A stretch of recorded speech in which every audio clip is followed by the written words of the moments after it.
This is partners in the process, 'cause we're built better together. Shane Stevens, thank you How so are much. ya? Pretty good. How are you doing? Good. Thanks for having me. Yeah, thanks for coming on. I really, really appreciate it. You reached out to us, said you wanted to come on and talk some business with us, and we were more than happy to have you. We got some mutual friends online, so reached out and was like, hey, what do you do? What are you all about? So you started filling me in, and I got super, super interested when I found out about a couple things that you're into and some things you do and That's how a long lot. you've been in business. A lot of different things we do. So why don't you start out by telling us how you got started Ooh. way back when, how you got started in business in general, what your first adventure was in doing anything on your own. Like I told you last night, entrepreneurship's kind of been in my blood. Starting out as a young kid, looking for a way to make money. Moved up here. Where are you from? Small town in southern Missouri. Winona, right? Yeah, it's way down. Population of maybe like 1,100 people. Right. So, It's way out in the middle of nowhere at the bottom of 19, isn't it? yes. Way out Yeah, in southern Missouri? Yep. I got you. South of them, which is a big popular tourist attraction. A lot of horseback riding out there, don't they? Oh yeah. Yeah. A lot of And horseback side riding. by sides now, which I don't think the Side by horse people sides, like it, floating but the river. And yeah, floating it's river. A lot of, yeah. It's almost like the place that time forgot Mm.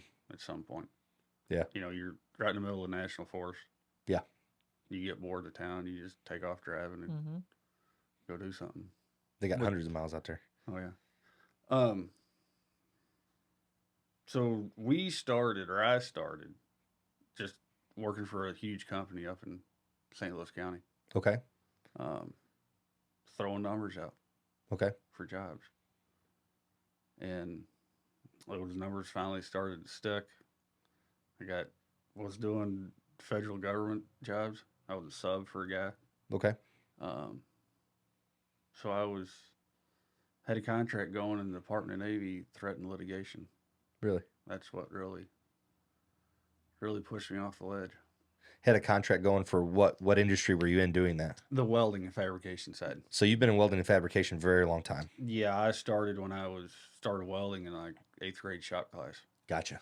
And So you've always had a knack for it, always had a passion for it. Yeah. Enjoyed it. Yeah. I got you. Always as a kid, always tinkering with stuff, Mm-hmm. figuring out how stuff works, Mm-hmm. take it apart, hopefully be able to put it back Maybe together. be able to put it back together. Yeah. Yeah. You know, the My mom remote, used to all get that. so mad at me because where's my blow dryer? Give me 15 minutes. Time. And it might or might not work. I don't know. I don't know. So yeah, it's been something I've always been interested in. I got you. Uh, So once you kind of had that pushback from them, then did you decide to move out here or move up here, or what made you move up here to start what you did up here? I moved up here in, I think, 2001. Moved with my brother. Went to school at East Central for a while. Okay. What'd you go for? Fire technology. Okay. I Nice. was wanting to be a firefighter. Okay. Seen the political side of it, and it's something that I don't do. So Yeah. I changed gears and went into construction, and it's just everything's just happened for a reason. Oh yeah, Right. it always does. Yeah. That's something I think a lot of people fight a little too hard, in my opinion, is that everything does happen for a reason. Yes. And we move through our life with intention. Hopefully, if you're doing things the way you should be doing it, you should be intentional with your time, intentional with your actions. Mhm. But people, I think, push a little too hard in certain directions, and when it's not working, they just keep pushing. And we had developed like a 3-push rule. So like if we tried something and it pushed back 3 times, we switched directions, we You pivot. Go That's somewhere. not right. Yeah. We figured the third time we were getting hit by God a little too hard at that point. Like, hey, you are not listening to what Bad I'm idea. direction. yeah. So yeah, that's something that's really important. So The opportunities, just like you said, I wouldn't say they presented themselves, but if you're able to see the opportunities there, you have to be brave enough to go after it. right. It's a scary endeavor. That's it's the thing that scares a lot of people away from starting in the first place. The risk. Yeah. They don't know if it's the failure per se or if it's just the risk, but the combination of the two keep people from ever even trying. Yes. You know. And to try it, you have to have a good foundation. You have to have people to lean on. Mm-hmm. People that's going to be in your corner no matter what. Who'd you have? My wife. She's always been there, huh? Always been there. So how long have you guys 100%. been together? Met her in 2003, so 21 years. Yeah. Okay. 20 years. You said been married like 16, is that Yeah. right? Got married September 25th. Okay. Pretty sure. Better not forget I that. know. Of 2007. Gotcha. And you have a couple kids now. Got 2 kids, Two kids. 2 boys. Yes. Just like me, Uh-huh. just like her mom. Hard-headed, stubborn, Yeah. sharp as a whip. So what role does she play with you within your companies? She helps in the background doing paperwork, Right.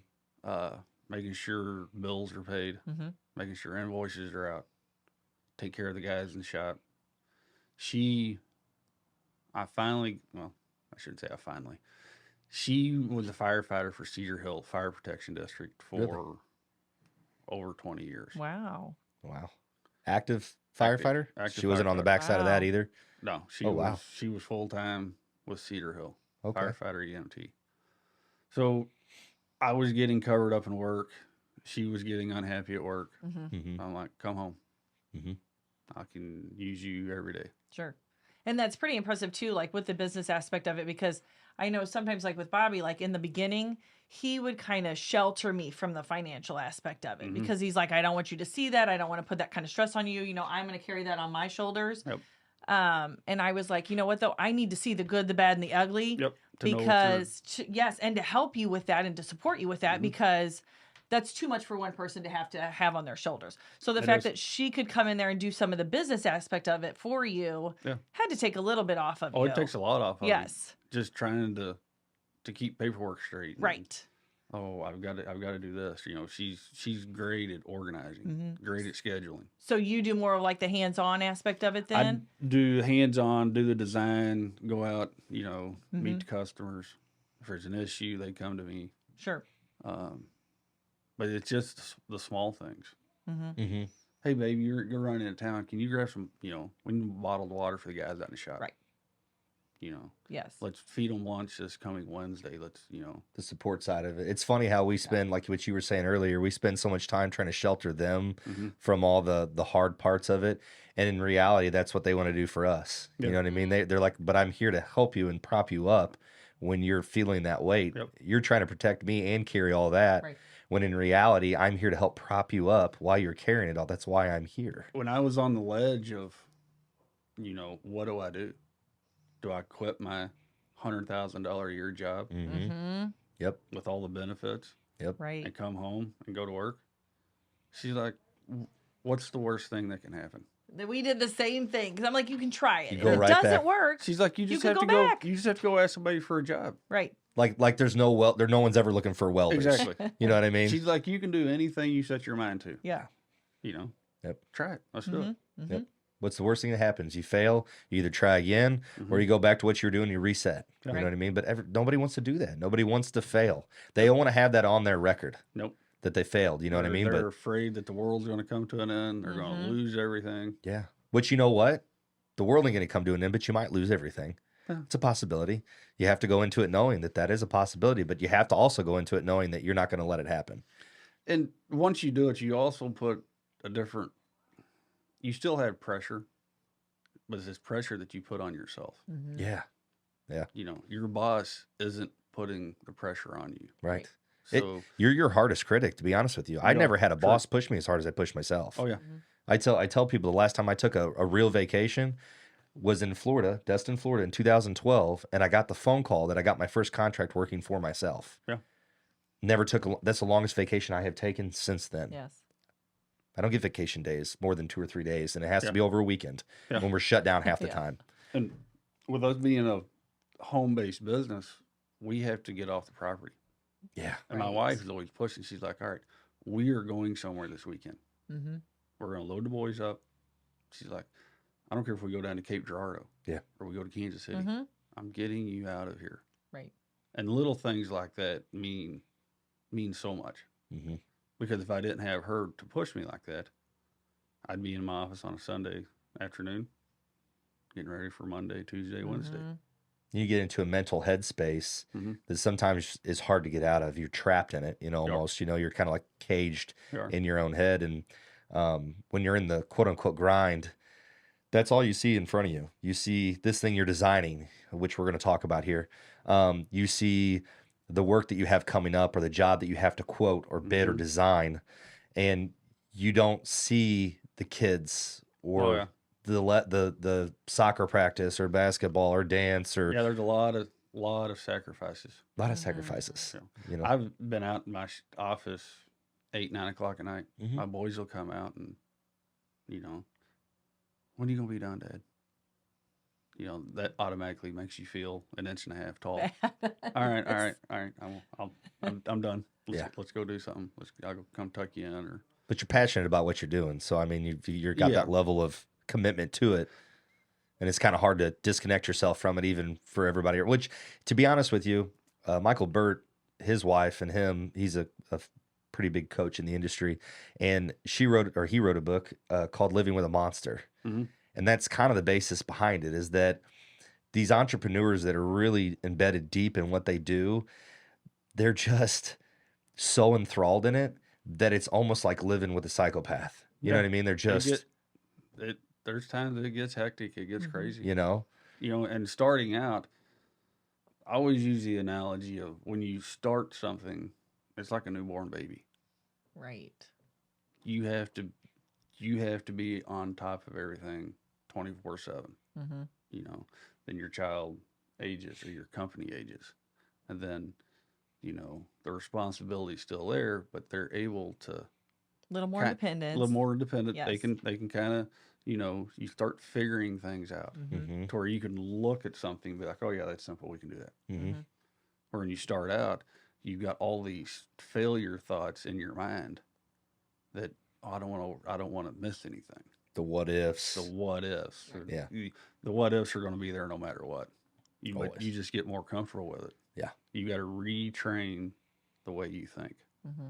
I think confidence comes with that too. Once you start to build that confidence in what you're able to do, Mm-hmm. confidence carries people a lot further than they give themselves credit for. Yeah. When you're confident that you can put anything in front of me, rather I've done it before or not, and I can tell you that I can handle that, that confidence has carried me through situations Yes. that if you'd have told me afterwards, how did you know you were going to do that? I'd have been like, I didn't. I did exactly. I didn't know I was going to be able to do that. My wife's like, how do you know how to do all this stuff? I'm like, I'm swinging by the seat of my pants. I Yeah. don't. yeah. They're like, people, they don't understand. Yeah. There a lot of people don't. And so that's something that we love to bring to anybody that would be watching this, is that they understand through every podcast we do. We like to talk about the struggles, because I get sick and tired of seeing social media where everybody shows all this glitz and glamour. Oh yeah, everything's easy. When you make money as an influencer and your only job is to push products and get paid by these companies and live all this lavish lifestyle, and a lot of times those people are tortured internally. Yeah. I mean, they're not very good people. And the backbone of America is small business. Yes, it is. You know, and then our whole premise is operations within those businesses are the backbones of the businesses. So yes, sales and marketing and all that is super important and it is part of that operations. But the core operation, when we talk about CS fabrication, we talk about jet medics, we talk about the people that are on the floor, that are pulling things apart, that are rebuilding, that are fixing, that are diagnosing problems, that are you sitting down, drafting, designing something that somebody has in their head that they're trying to explain to you that they want. Yeah, on the napkin. You putting it on paper and then putting it into metal. Yeah. You know what I mean? That's the operation side of things, the nuts and bolts, so to speak, that we really like to get into, because that's the side of stuff that I want these young entrepreneurs that are coming up, or ones that are starting or early on and they're struggling or maybe don't know which direction to take. You know, it helps them. It helps them be able to understand that they're not alone. You know, that there's other people out there that are dealing with the same struggles that they're dealing with right now, and that it is part of the process. That you have to trust the process. You have to be fearful, but not truly show the fear. Right. You have to walk into a room and be like, okay, this has to be done. This is how I'm going to do it. And take off. Right. If you run into a roadblock, you got to step back. All right, where did I mess up at? Yep. Or once you get a job done, You're driving down the highway and you're thinking about it. Well, what was the lessons learned? Should I have done this? Because, you learn from every day you wake up. If you don't learn something, You're wasting it. you're wasting it. Yeah. I've heard it put, you talking about the fear, I've heard it put that like bravery is not the absence of fear, but it's the ability to face it and push through it. So everybody thinks that not having it there at all and then just going forward, oh, he was so brave. Well, he was only brave when he faced what was in front of him and didn't run from it. He pushed through it, literally through the middle of it and conquered it. That's bravery. You know what I mean? That's business in a nutshell. In a lot of ways, everybody's going to hit that roadblock. They're going to hit that wall. And do they back away from it because it's too scary, or do they push through it or climb it, And I don't know if this goes into fear, but one of the biggest jobs that we've done was for the federal government on top of the St. Louis Arch. Oh, really? Go explain that to us a little bit. Went right, took the tram cars up to the top, barricaded the observation room off, and I went right out the top of the arch. Up top, huh? Yep. So how's the wind and all that up there? It's amazing. Is it? You stand up, and you're trying to lean into the wind. You get down on your knees. It's as calm as what it is in this room right now. Oh wow. The way it's designed, I guess the wind flow around it. Yeah. Wow. So what were you doing up there? Had to do some repair welding work to it. In one of the sections? Because I know I've seen that thing constructed, and it's constructed in sections. So did you have to get through the plates, or how did you have to do it? On the north leg and the south leg, there's a ventilation louver system. Okay. And there's a fixed louver system. So some of the welds on the louver bars or arms had broke. So when they get a wind out of the north, From it moving? from it moving or whatever, those stainless bars would start to clank. Gotcha. The wind blowing them, and you could hear it inside the observation room. I'm sure that's not scary at all for people in there. Oh no! They're like, this thing's What getting is ready that to fall clinking? down. Yeah. We've been in there many a time. Yes, So But we did the work. It was it was November. We did it at night because there were so many other trades down on the ground. It's when they were doing all the renovations in 2015, I believe. I was up there at night after dark. And we showed up, and there was, all types of other trades. And they're like, "Are you the crazy guy?" Because they seen us unloading all my equipment, yeah. putting it on roll around carts. We were going to work, and these guys were like, "Are you the guy that's welding on top of the arch tonight?" And I'm like, "Yeah." They're like, "Nope, you're crazy." So how do you tether off up there? Where's the anchor points? Is there anchor points up there? No, we had to build our own. Did you really? So did you have to weld them up while you were up there? No, it was. Well, I said we built our own. We designed a system that went out the scuttle hole, through the louver system hole, and tied back to the structural steel inside the arch. Okay. But then, we had to have a plan on top of a plan on top of a plan. So would that be considered a union job, or were you non-union doing that? Non-union. So were you bidding that job? Yeah. Against union? I don't think anybody bet it. You're the only one crazy enough to do A it. guy Huh? called me that does government work. And he's like, You're the "Hey, only one that put in for Hey, it. Shane, I got this job on top of the arch. Would you be interested?" He Oh. explained it to me. I'm like, "I'll do it." He's like, "Give me a number." So I thought about it and gave him a number. And won. 2 weeks later, he's like, "You ready?" Guess what? Yeah. Yeah. Now, how is it working for the government in general, though? Like their quality control or inspection, or the parameters and what they want from you to find out how qualified you are to do this on this structure? It's strenuous. Yeah. Is it? Yeah. Did you go through a lot to even You have get? to go through a lot. You have to be good at paperwork. Mm-hmm. They love paperwork. Mm-hmm. When we first started that arch job, we went out, news helicopters were flying around. Well, it was right at the time that their, I always call it their little blinky light for the FAA. Mm-hmm. I mean, this thing is intense. Mm-hmm. So we go out there, we're looking around, getting set up. Well, that light comes on. Mm-hmm. We go back in, and we're talking to the park ranger that's with us up top, and we're like, "We need to get that thing shut off You know, we're going out tomorrow night to start welding. Is it just too It's- distracting? Yeah, it's too intense. I got you. You know, you're working Feet from 15 it. feet from Yeah. it, and this thing's, you know, blinking every 3 seconds or whatever. Intense amount. Yeah, it just disorients you. Something terrible. I got you. We're like, what paperwork do we need to fill out to get this thing shut off between you know 7 and midnight? He's like, oh, you want the little blinky thing shut off? I'm like, yeah.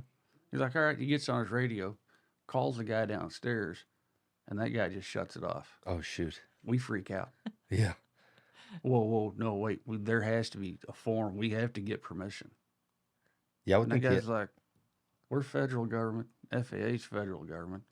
They can fight it out and figure it out. He's like, if you need it for safety, I'll get it done. But they need the light for safety. Yeah. So, like, is the But- air traffic control or anything have to know? Hey, stay away from these grounds. He was exaggerating a little bit. Yeah. Right. He got it all taken care of. I got you. But he did that just for humor. I got Keep you. the guys going. I got you. How many of you were up there doing that job? There was me and a watch outside. Then we had 2 guys inside, and then 2 guys down on the ground. So, were you the only one from your crew that was actually up there on top welding? Yes. Okay. Yeah. So you couldn't find was anybody from else a to do different it? company. Okay. But it was intense. That's Yeah. awesome. Say you did it. I did it. Yeah. I'm in the National Archives That's for doing amazing, repair really. work. Yes. That is cool. Yeah. And so I'm assuming you're going to be the go-to guy. I would assume if they need any more of that kind of stuff, they'll probably going to reach out to. I hope so. Yeah. I would do it again in a Mhm. heartbeat. How long ago was that? It was November of 2015. Yeah. 2015. They did Yeah. that work. That is pretty Mhm. crazy.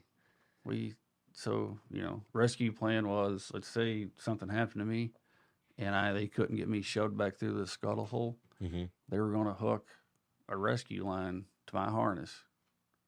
And I built some brackets, rescue brackets. But in essence, they were going to hook a 700-foot rope to my back and lower me with a cordless drill Wow. to the ground. That was the plan, huh? That was the plan. So did your wife come and watch this or no? No, she was Yes. home probably Yeah. praying and doing whatever, see it, cleaning, yeah. keep her mind off of it. What did she think about it when you said you were going to do it, or you wanted to take the job, or that you were It even didn't- contacted about it? It didn't surprise her a bit. No, she didn't Yeah, care. she knew exactly. Yeah. She knew if I was asked it, what I would You would say. do. Yeah. That's awesome. I think that level of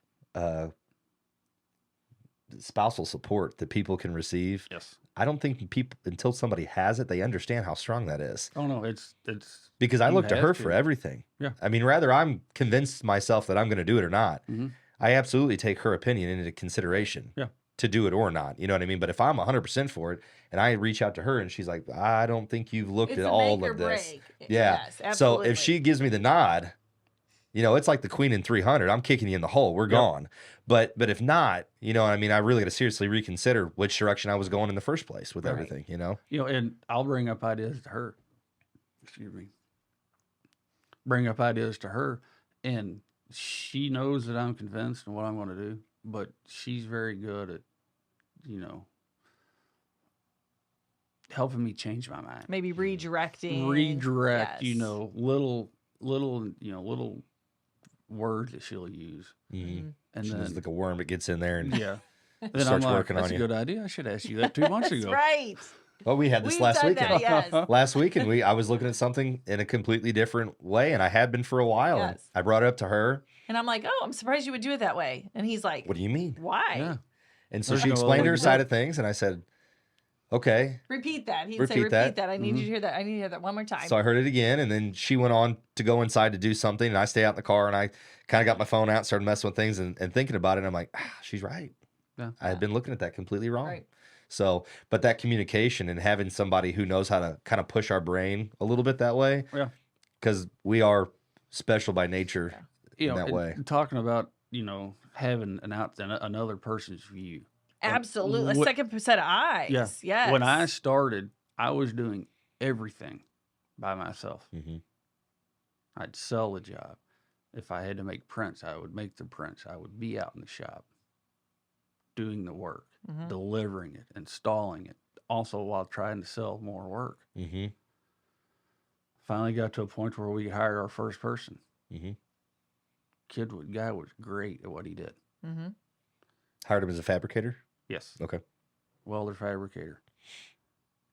He looked at problems completely opposite the way I did. So if we got we had an issue we were trying to figure out, or I was trying to figure out, because I was still trying to do everything myself. Mm-hmm. I didn't. It took me a while to start trusting people. Mm-hmm. It's Which- giving your baby up, like you're which- talking about. which hurt us dramatically. Mm-hmm. So if I was running into a hard roadblock on how to, how are we gonna build this? How are we gonna deliver it? How are we gonna do it? Mhm. And I'd go out and talk to him. He'd be like, it's simple, You need this fluga binder here. You need this there. And I'd step back and I'd be like, wow, you're right. But part of that too, I think you kind of complicate things sometimes when you own the business because do. you want to do it so perfectly. You're counting dollars and cents. Yes. Mhm. It As was- a young company starting Mhm. out, you're watching every penny. Mm-hmm. right. But you have to get the confidence and to release some of that pressure on somebody else. I wouldn't call it pressure, but give them the task of helping you figure it out.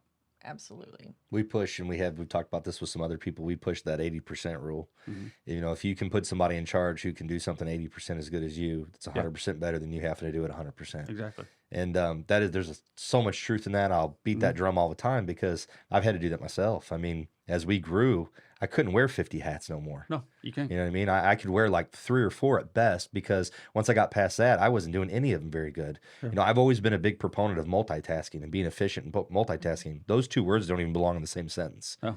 I cannot multitask efficiently. I might be able to half-ass You can several juggle. things. But you're going to start dropping the, Yes. That's correct. whatever you're juggling, you're going to start dropping stuff. I mean, by definition, you cannot multitask efficiently. Nope. You can only efficiently focus on one thing. Mhm. When you try to do more than one, something's going to get sacrificed. Build a strong team. I went out and kind of hand-picked Mm-hmm. the 2 guys that I've got in the shop. How long have they been with you? Trenton's been there going on 2 years, and Blaine's going on a year. Awesome. So Bringing them in, how did that change that dynamic of how you were able to scale and grow with jobs and just overall? their ability, like I said, with their ability to see stuff differently than me. They know how to build and weld and cut and fab and all that. Mm-hmm. I've got one of my guys I used to work with in St. Louis County. Okay. He started out on the saw, cutting all the material Mhm. because I was the main welder fabricator. So I got to know him that way, and then he took an interest in welding. He went to school, then he took my position because Okay. I got promoted. So then he took my position welding and fabricating, and then I went on to another aspect inside that company. He is, I call him the machinist of welders. I know if that print says 25 inches, 25 and 9/16 inches, when I go and double check him, it'll be that.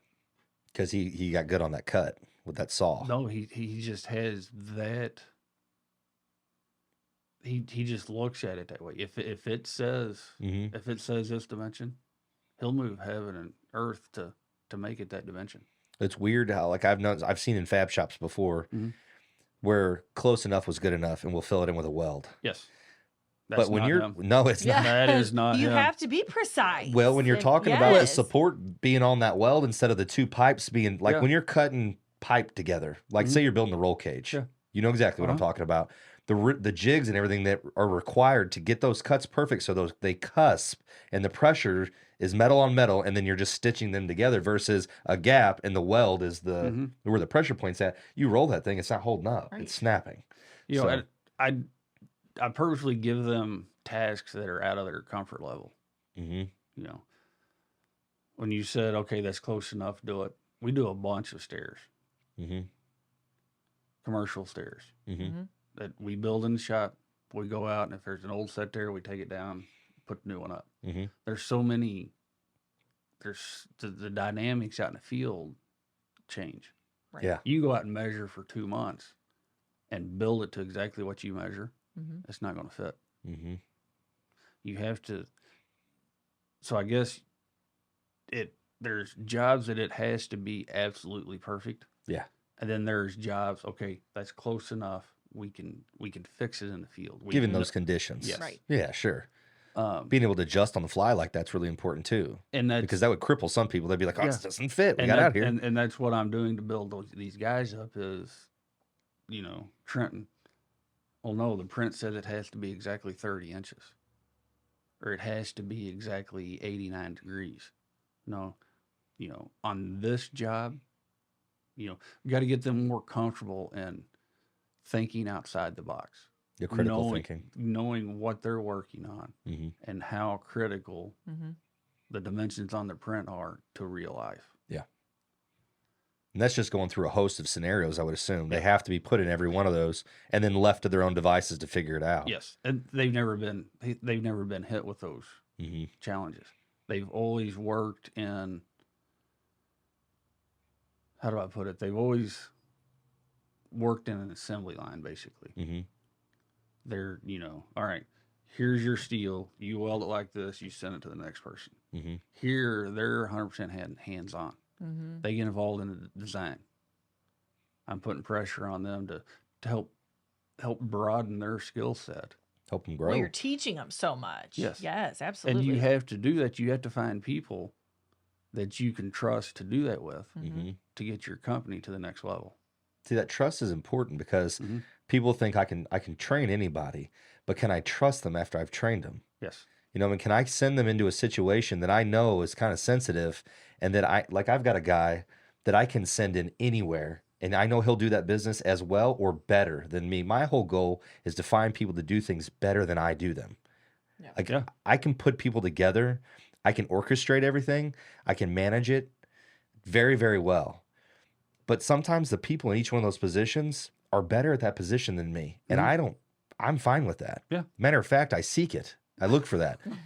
I want you to weld better than me. I Yeah. want you to drive a truck better than me. I want you to talk to these clients and have a rapport with them better than maybe I could because Yeah. they view me differently than they view you. I want those things because when I have that, I call those guys, and I don't call them, they're called entrepreneurs. They're guys that operate your company as if it was theirs, but Mhm. they don't want the risk. Yeah. So they take everything into consideration, just the same as you. The way they would handle things, what would the owner do? How would he feel about that? How would he handle this situation? I want him to be happy with the outcome. How much is that going to cost? I need to make sure that I don't overdo this. I need to make sure I bid this correctly, whatever that may be, as if it were coming out of their pocket. But at the end of the day, they're just wanting to make you happy, do a good job for you, but they don't want any of the risk. They want to clock out and go home. But, yep. And which is 3:30, I'm great. done. Yes. Yeah. Great. Those people are great. Yeah. And they really should be taken care of. Mhm. If you can They- find those people. And my guys are like that. If they've got a true question, if they're out on a job and they've got a true question, or they Mhm. may see a different way than how I explain it to them, first thing they do, they'll call me. I Mhm. tell them, if you got any question, I don't Mhm. care what time of day it Right. is, call me. The only dumb question is the one that isn't asked. Exactly. Yeah. Because I would rather you ask that question than make the mistake and be like, well, I Mhm. didn't want to bother you. Why not? That's why I'm here. Because at the end of the day, it's your company, your name on the line. Yep.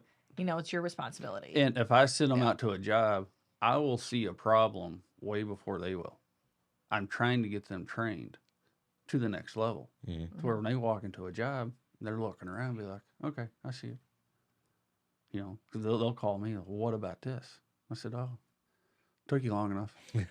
Well, you finally got around to it. You figured it out. You finally seen that problem. But giving them, you have to give them trust, like you said. Mhm. You have to give them something to want to get up every morning, come to work, do their best, go home, provide for their family. Right. Mhm. Something And they're you proud to can't be be a part of. mad too if they ask questions or Yeah, if they're no. making phone calls. You know Yeah. what I mean? That's what I need you to do. That's what I want And you that to gets do. frustrating sometimes. I mean, I've found myself in the middle of doing a lot of things and putting somebody in charge of it, and then I find myself getting frustrated, and then I have to back off. Like Mhm. because a lot of times they have the right answer. They're just running it by me. Yes. Like, hey, this is what I'm thinking about doing on this. What do you think? I think that's a great idea. Okay, I just wanted to run it by you. That's all they wanted, a little validation. Mhm. Sure. But I'll get frustrated because I'm in the middle of, I got too many things going on at times, and I have caught myself. I'm getting better at that. I don't get frustrated with it Yeah. as much You- anymore.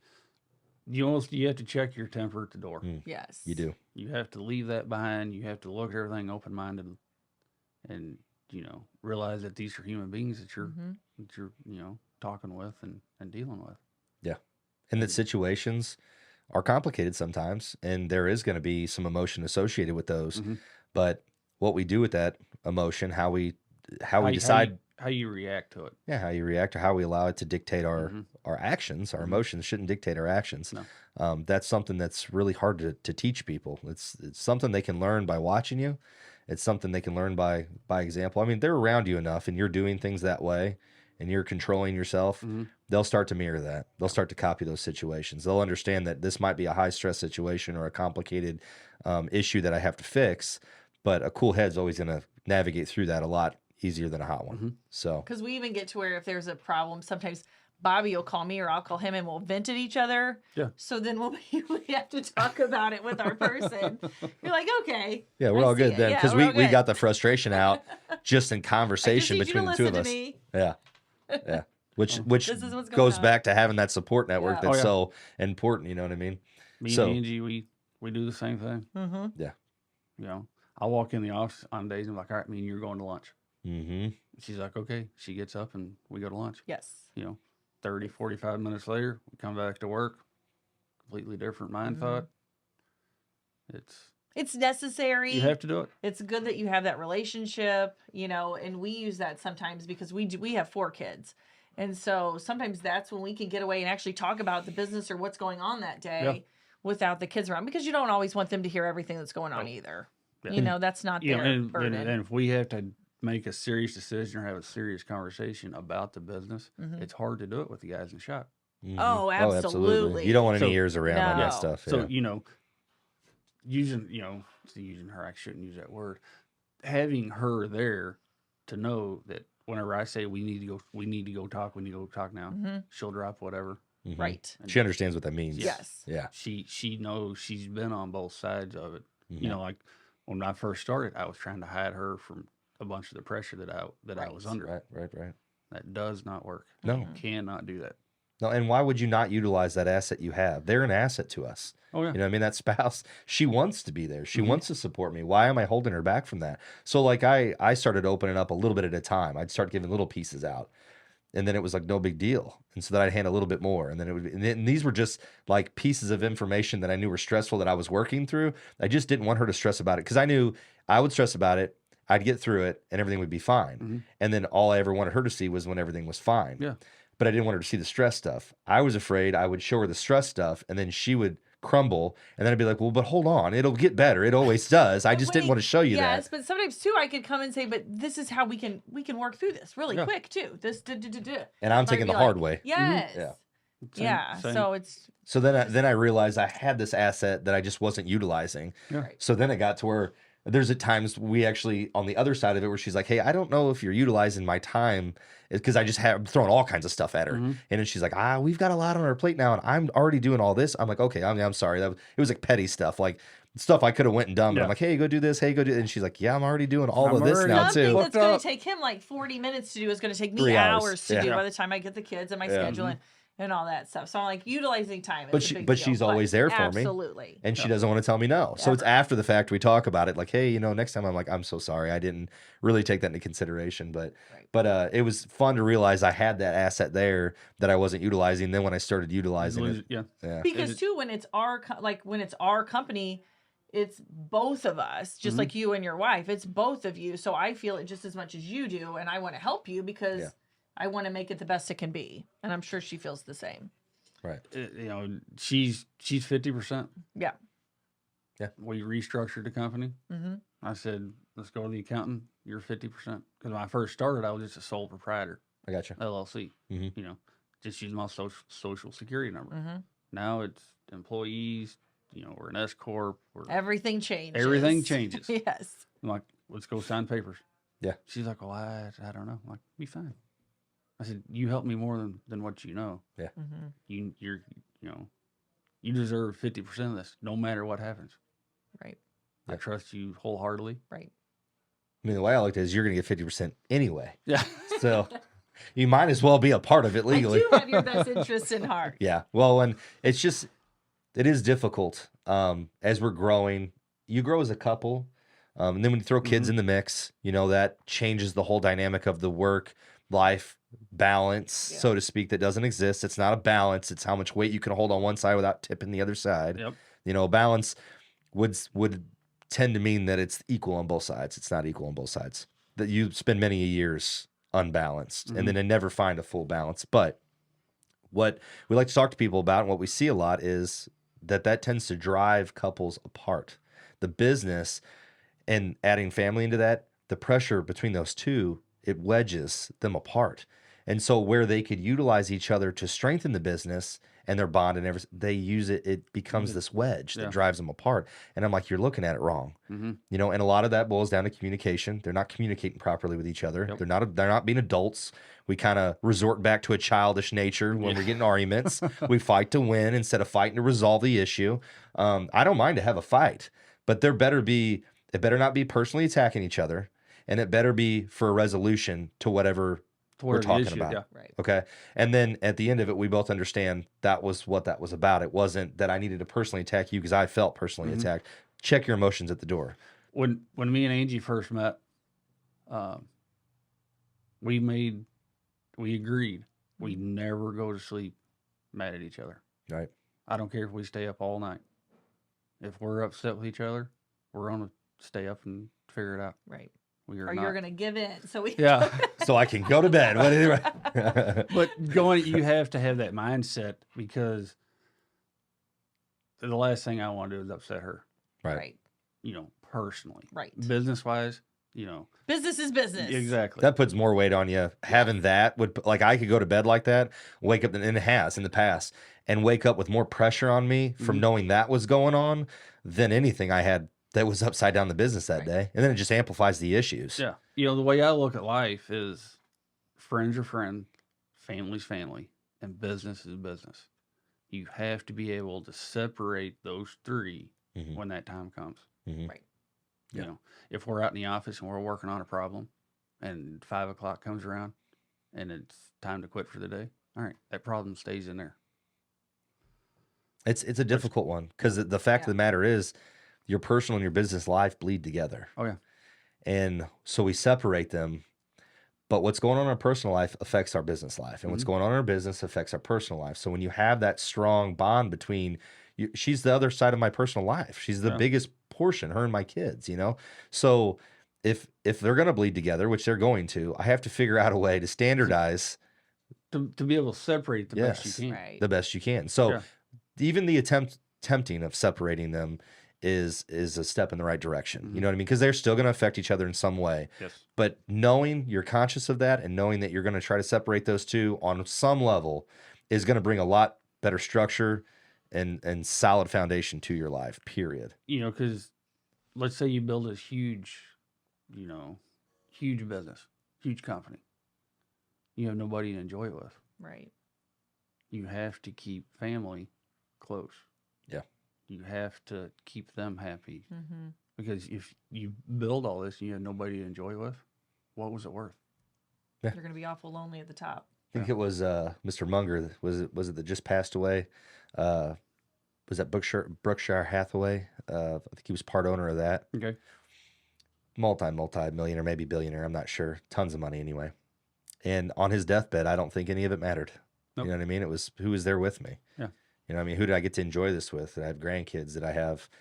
You amass all this in life, this race that we're going through. And whatever we make it about, success, money, fame, I don't know what everybody's motivation is, but whatever it is to you, at the end of the day, if you don't take care of those relationships along the way that you have, then what's there at the end? What was it all for? Yeah. What was the purpose? Truly, what was the purpose?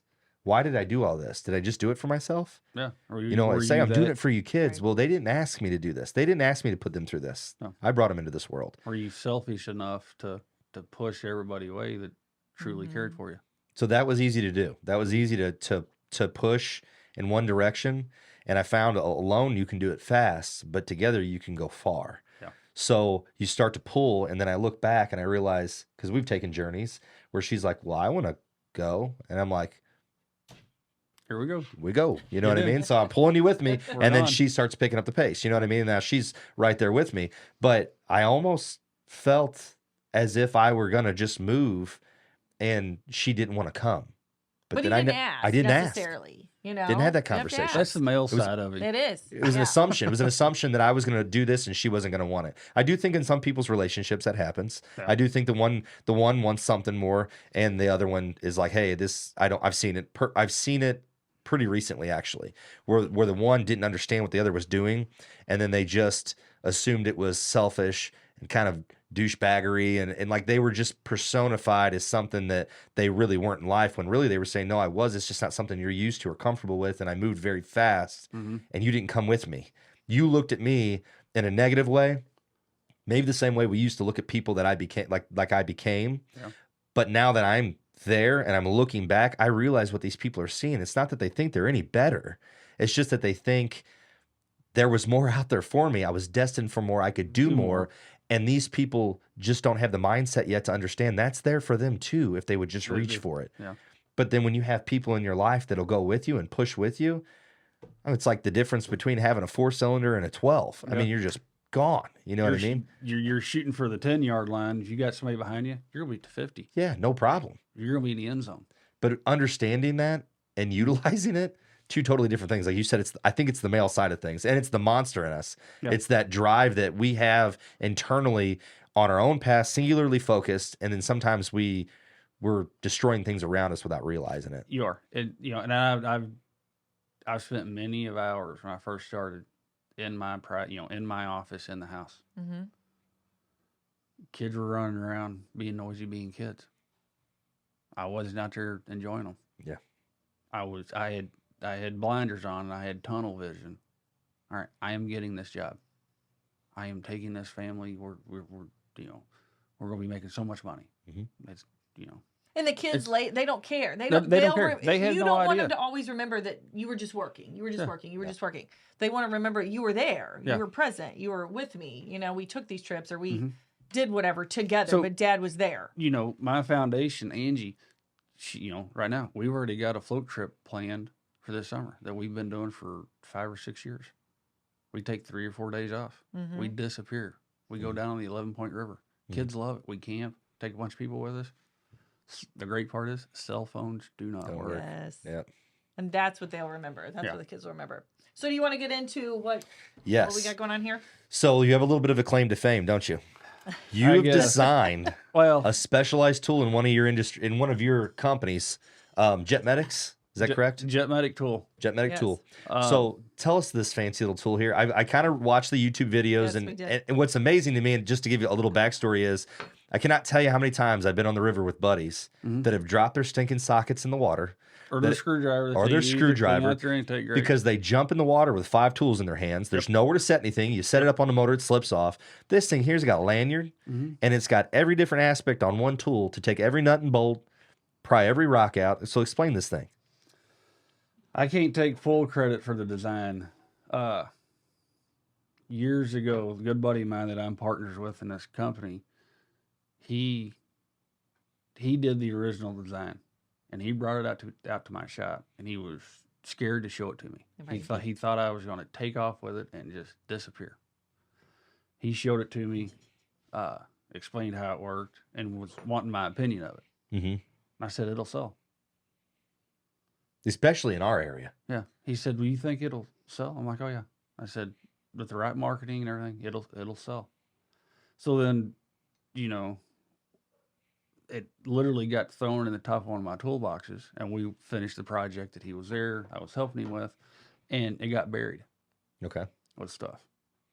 I'd forgot about it. Mm-hmm. 2 or 3 years later, digging around the toolbox, came across his prototypes.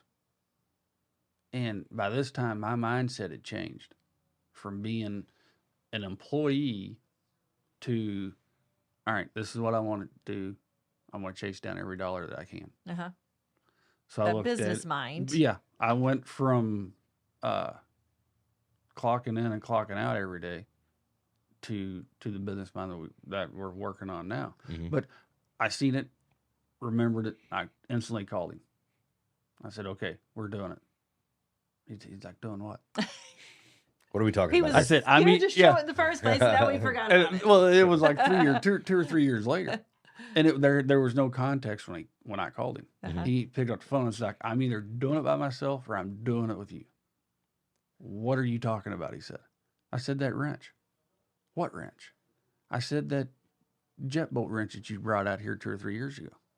I said, "I'm doing it, with or without you." He's like, "I'll pay you royalties if you don't want to do it." He's like, "Nope." He's like, "If you're in, I'm in." So we Did you fabricate these in house? Do you have CNC machines to no, design this? we have the blank laser cut, Okay. and then the engraving, the ramp, let's call it. Which I seen what that was for on the inside. I guess there's 2 fins. That's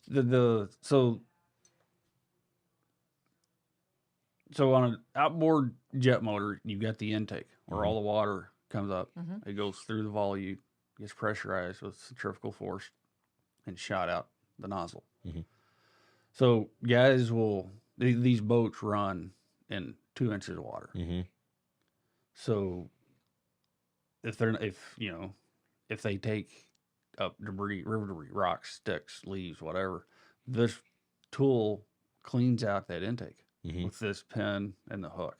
So you can completely disassemble your lower unit with this wrench.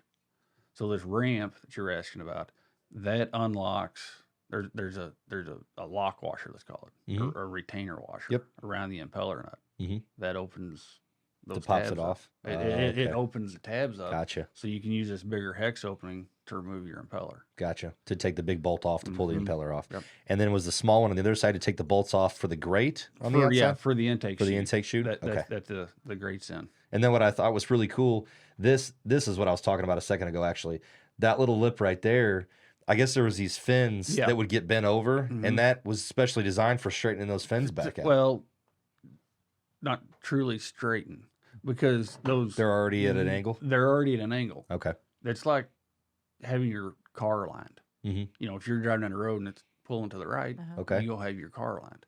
Well, on the exhaust tube, there's 2, they call them steering tabs. Gotcha. You put just a little bit of a bend on those tabs. Let's say your motor's pulling to the right. You go back here and you put just a little bit of a bend on those tabs. Well, it deflects just enough water that it takes the pull out of your steering wheel. Gotcha.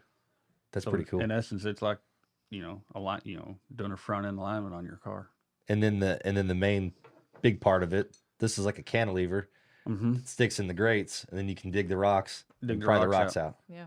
Which is I can't tell you how many times we've jumped into cold water and A bunch shit's of just guys- jammed up in there. Like you said, you run through 2 inches of water, they're sucking debris up in there every time. You'll get a rock. And a bunch of guys, they're like, "Well, that's what I use a screwdriver for." Okay, that's great. In this tool, you're selling this tool for how much? $35.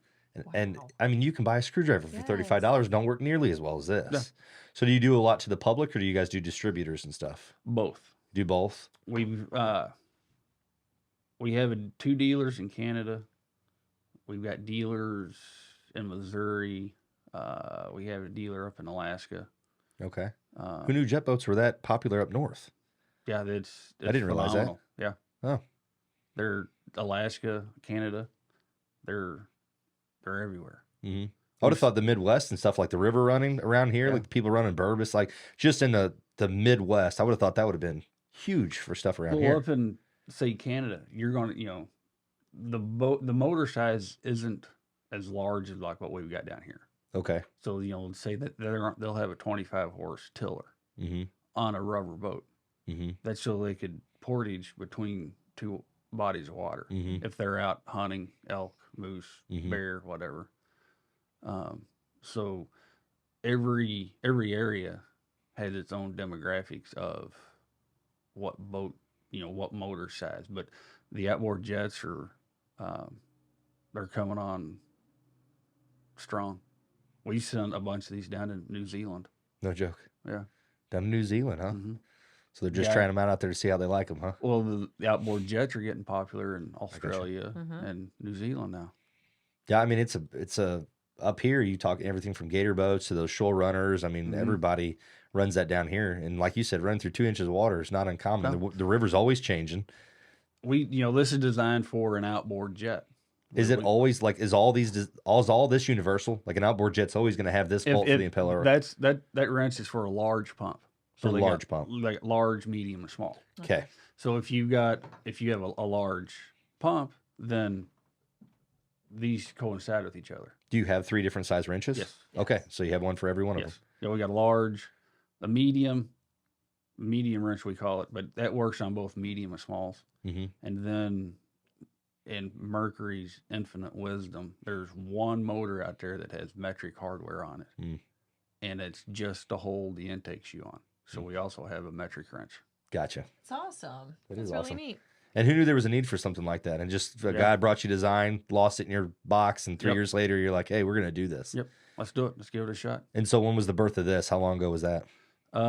December of 2019. 2019? I put them out on social media, Mm-hmm. and it was like 30 minutes, sold 5 of them. No joke. Yeah. People are like, we love this idea. Huh? They're like, it's brilliant. Why didn't I Yes. think of this? Is there any other ideas that might have spawned, without maybe giving too much information, that might have spawned from this, and like things that people might have brought up, like, hey, we wish we had something for something else on them? Or is there other aspects of a boat that they would want a specialized tool for? As of now, no. We have sold a bunch of these to the guys that run inboards with the gators and the shoal runners. Mm-hmm. They're like, we know it's not for our boat. We want one. Just the fear fact that they know they can clean their grate They out. can use that. Matter So of they minutes. can't take anything apart, but it's good for cleaning the grate out. Yep. Right. I gotcha. Which for $35, I mean, Jesus, like I said, people, Yeah. you got screwdrivers. Screwdrivers don't have the leverage these have anyway. You'll Nope. bend them. They're Right. horrible. So I'd much rather have And- something like that They know once they get out of the boat, they've got everything that they Yes. in one handle. And what's this made out of? need. 304 stainless steel. 304 stainless. Mhm.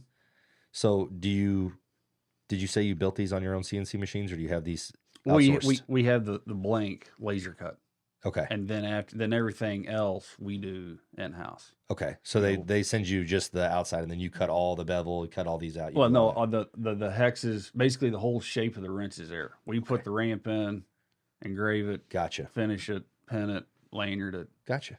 package it, Awesome. and Very neat. That is crazy. It's awesome. So, what are you looking at for growth in 2024 on this side of things? You said this is really this company you're really pushing on this year. this year we're So what's we're your push- objective? What's your goal for the end of 2024 and with growth in this company? I want to see that wrench in every gas station that has a river close by. Okay. What's your plan to get to that? I have no idea. You have no idea yet. Still what he's working on that? working What we're working on. Okay. We've hired. It's only February. Yes. Yeah. We've hired a social media lady Okay. because, I don't have time to do that. Nope. That goes back to what I said. I was trying to do everything Mhm. myself. I was trying to do CS FabWorks, Mhm. and I was trying to do Jet Medic posts on social media. Mhm. I can't do it. There's not enough hours in the year. So you need to get this product out to the masses. Yes. Like people need to know it exists and Yes. where to get it from. yes. Gotcha. We've talked to people, just cold calling them. Mhm. Be like, hey, Shane, Jet Medic tool, we got a product. These are marine shops. Mhm. Hey, take a look at this. And we've been out, let's just say 2020, December of 2019, 2020. Right. They had no idea. Yeah. They're like, do you do dealers? Yeah. We've got dealer pricing. Would you be interested? They're like, we had no idea. They're like, this thing is better than sliced bread. Mm-hmm. Oh yeah, especially in their specific industry, I would think Yeah. they'd be like, "This is wonderful." Yeah. Like if you've been down to what's the one there outside of Cuba? One that does Cowtown. every. You've been down to Cowtown? Yeah. Do they Cowtown carried them. they carried them? Yeah. I got you. So I would think there wouldn't be a person, or there was it Trout and Sons that used to be out down in. Yeah. I don't know if they're there anymore or not, but No, I mean, they closed down. His son wasn't interested in taking it over. And I got you. But I mean, companies like that, I would think would just eat. I mean, just to I have would this. think like Bass Pro or something like that. that You know? that's on the radar. Yes. you know, I have a contact. We need to talk after You ever this. you ever heard of Chomper Baits? Yeah. I know the guy that owns Chomper Baits. and he's got a huge contract with Bass Pro. So he kind of would know the avenues to get. Of who to talk to, who's their procurement Yes. agent. Yes. Correct. How does that work? And they've been doing, I think he said for like 30 years or something, they've been supplying chomper baits. And they're manufactured in Sullivan, Missouri now. They Really? manufacture all those baits by hand and package them in. It's crazy. I watched the whole process. I moved I their didn't whole even know facility. they were Yeah, they were. They used to be at a little facility out in St. James. there. Okay. They were down south. Then he bought the company, brought it up here, and they outgrew the facility. Mhm. And then we just recently moved him over to Sullivan, to a new warehouse. And I mean, he's expanded, growing a lot. But I mean, yeah, he's in deep with Bass Pro, actually in Cabela's and all them now. So it's I think he said he just got into Walmart.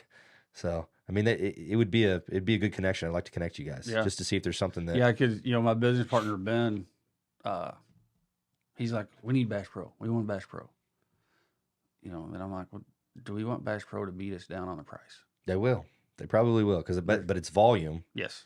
And so if you can figure out the efficiency on how can I mass produce these it's going to cost me a little bit more, but volume wise, I'm going to have my product in Bass Pro, and just Bass Pro having my product's going to give exposure to so many other places.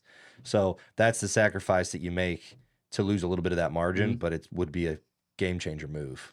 When we first started this, we got the patent back 2 or 3 months ago. We went down the road to find patent lawyers. We got the patent. We used one law firm to get the patent pending. Mm-hmm. No, let me back up. We did use one law firm to get the patent pending. So that time it expired, and they come back, it's like, you can't patent that. I'm like, why? And they had some legal jargon of why we couldn't patent it. We're like, all right, how much we owe you? Wrote him a check. All right, you're fired. Mm-hmm. Went and found a different lawyer. She sat down, coffee shop, showed it to him. He's like, I don't know what that other company was thinking, but give me some time. We're going to push this through. So don't always take the first opinion. And the first no, The especially first if you're no, passionate yeah. on something. Right. Always good. If we would have truly followed what that lawyer told us, like, no, you cannot get a patent on that, Mm-hmm. then, all our time and energy would have been wasted. When there has to be a legitimate reason why they can't. If you can tell me you can't do that, there is not some legal jargon I can't understand. It needs to be black and white as to why I can't do this. There's another product like it. There's whatever. They were saying because it's got hex wrenches on it, and the hex wrench has already been patented. But we try to tell him this is a completely different concept, theory, idea. Yeah, it's not a wrench. Yes. It's very specific as well. So it's not a universal type thing. It doesn't go in a set of a bunch of other ones that you would put in a toolkit. This is specific for This is a this specific motor. tool for this atmosphere. So I would think that by definition would be enough to be able to get a patent on it. Yeah. I mean, I'm not a patent lawyer, but I would think that would be enough change, from any other product that you can make that work. And it's an awesome idea. It's awesome. So yeah, I'd like to help you maybe make some connections and see if there isn't something that can help you get some procurement deals or something. Cool. We've got this social media lady that's really helping us to push it. You want to sit down and get to the nuts and bolts of it. 95% of our customers are male. Mm-hmm. We are missing a whole different demographic. Mm-hmm. Daughters, wives, aunts, getting a present for their boyfriend, their Correct. husband, their Right. brother. You know where you might run into a situation is you go knocking on the door to someone like Bass Pro or something, and they might just want to buy the patent. That's perfect. You know what I mean? We got to get it built up. Yeah. To where when they give us an offer, it's a legit offer. Yeah. So that's always a possibility too, especially when you have something that's so in their lane and perfect and something they can see they can be mass produced and it's patented already. They're like, oh, we're going to need that. Yep. So we don't want to buy them from you. We just want to buy them. Yeah. That's fine. Throw it out there on the table. Let's see what you got. Let's sit down and talk money. But so that, in 2024, try to get it built up to where You've got options. Yeah. And the fab shop, you said, it's pretty much running itself anymore. So you're just taking on some big jobs there and growing there as well organically. It's getting more comfortable for me to leave during the day. Because the trust is there and the Trust is product there, turnout's there. The work it's all is good. there. Yeah, I know if the guys have an issue, they talk to my wife, or my phone may be ringing right now. Yes. I don't know. Yeah. Are you building any of those kind of SOPs and different operating procedures and things in place to standardize some things so you can basically like a quality control method? Yes. So that you understand what product's going to be turning out. These guys understand how to follow certain protocol, that kind of stuff. We're building that. We're building, I guess, what I would call like a call sheet. They come in and tell me where a job is at in the process, to where I can see if we're keeping up with the schedule that I put out in front of them. And are some of these jobs bid by hour? Like you have to keep track of the hours that you're going to have in it? Some of the repair jobs, like right now, our customer brought us a mini excavator. They want it back today. We got it Monday morning. There was 3 of us. We did 11 hours on it. So we had 33 hours on it yesterday. Yeah. To get it back to him. Yeah. But you have to produce for your customer. Oh, yeah. Because they come back. Your customer and you got competitors out there. So if you want to set yourself apart from your competition, you got to do what your competition's not willing to do. If you say it, I expect you to run to do it. Right. Yeah. I mean, no, I always say no is a perfectly acceptable answer. Don't tell me yes and then not come through. Exactly. You know what I mean? If you're going to say yes, come through. If you're not going to, or if I tell you, yes, this tractor will be done Wednesday, 8 a.m. don't call me at Wednesday at 7 and say, hey, we're going to need another day. Don't do that. Nope. Yeah. You make it happen. You have to stand to your word. Yes, stay by your word. Well, man, I really appreciate you coming on. Thanks for Thanks for having me. talking all this about all this Yes. stuff. This is incredible. I'm excited to see where this actually goes, especially because I would still consider this pretty in its infancy stages. It is. And so I think some big stuff could happen for this in this year, especially. And then your fab shop and everything to give a shout out to it. And if people want to see, where can they find you? Online or where you at? You got a website? Yeah, no website. Okay. Facebook. I know you're on Facebook. I am personally. I've got an old CS Fab Works and Design page that I haven't updated in years. But CS Fab Works is located in. Legally St. Clair. Okay. So we're between St. Clair and Lawndale off Highway 30. Okay. So that's where your shop's at. If That's where anybody the wants some shop's more. at, yeah. Where's Jet Medics? Same place? Same place. Okay. So you're operating out of the same shop? Yep. But they can find Jet Medics. You've got a link online for this, right? Yeah, you go to jetmedictool.com Jetmedictool.com. and it there's a way to contact us there. Okay. There's, if you got any questions, do the comment or the contact page. Yeah. Sure. Okay. That, that comes directly to my laptop. Yep. Okay. And you'll get back with them. Perfect. Yeah. Thank you so much. I really Yes. appreciate it. Thanks for having Thank me, you. guys. Thank you. And a shout out to your wife. Oh, Or yeah. your partner. Always shout out to the wife and the partner. Absolutely.